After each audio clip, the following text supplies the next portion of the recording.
Já vás zdravím, přátelé, u dalšího videa, kde se podíváme na odebrání pozadí a přidání jakéhokoliv dalšího pozadí. Řekneme si něco o vrstvách, tak si nastartujte CapCut, jdeme na to.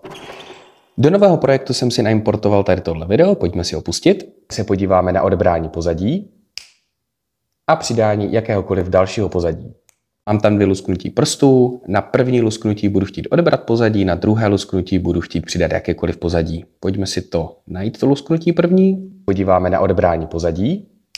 Zde si rozdělím snímek, protože tady bude začínat odebrání pozadí a přidání jakéhokoliv dalšího pozadí. Tak a druhé lusknutí bude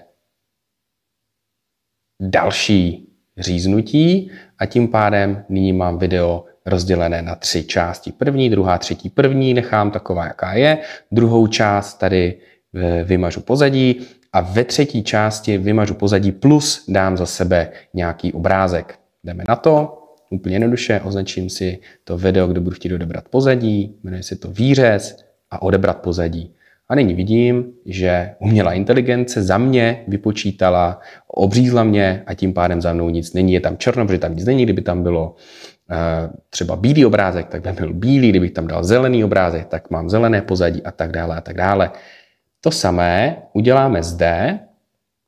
Výřez, odebereme pozadí. Okay. Umělá inteligence nám to musí vypočítat, přesně tak.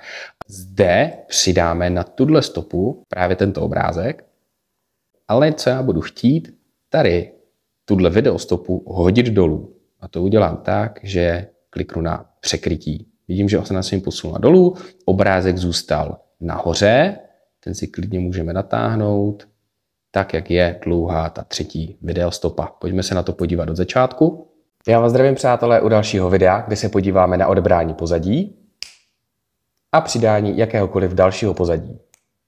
Řekneme si něco o vrstvách, tak si nastartujte CapCut, jdeme na to.